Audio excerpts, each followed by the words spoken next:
Біля скоростного трамваю відбуваються збори громади. Це самоорганізації населення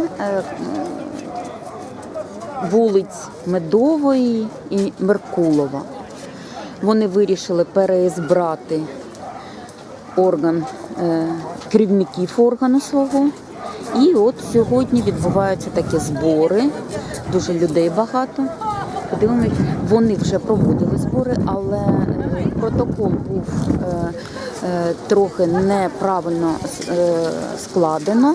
І колишній голова ОСН не погоджується складати свої повноваження. Зараз буде за проханням виконкому, збори повторюються, люди реєструються.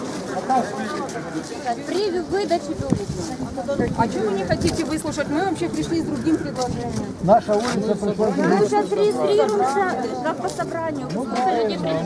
Предложением два квартальных, Два квартальных, одна там, один там, и все. Сейчас, блин, один квартальный. Это надо на каждую улицу за скоростным тогда. Ну так предлагаю. Буде свій, ви пішли, все рішили. На каждый двор тебе квартально выбирать. Получается, Городоцовска пополам, так А там где получается? На квартирном доме каждый дом свою СПБ. Почему тут нельзя? Почему тут нельзя? Все правильно, мы своя половина. Будем решать.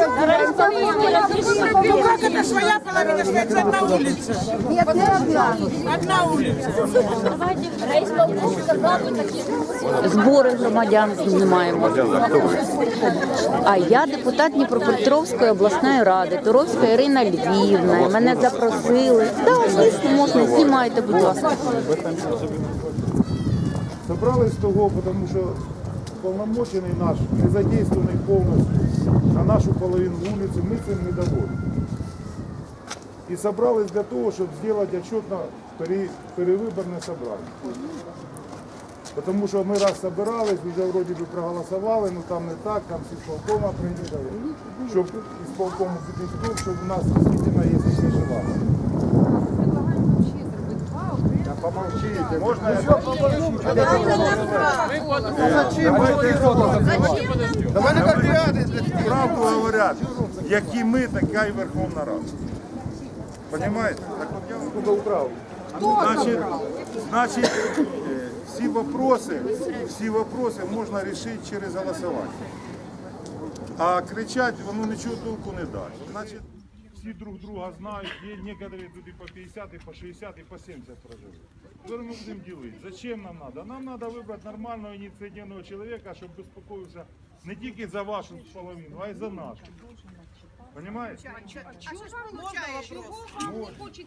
А что вы, какие ваши планы? Что вас не устраивает? А еще Подождите, Значит, вопрос, а что робити?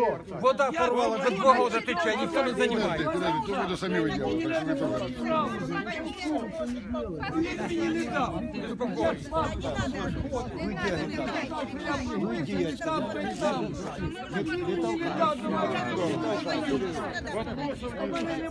нас немає. Є рішення.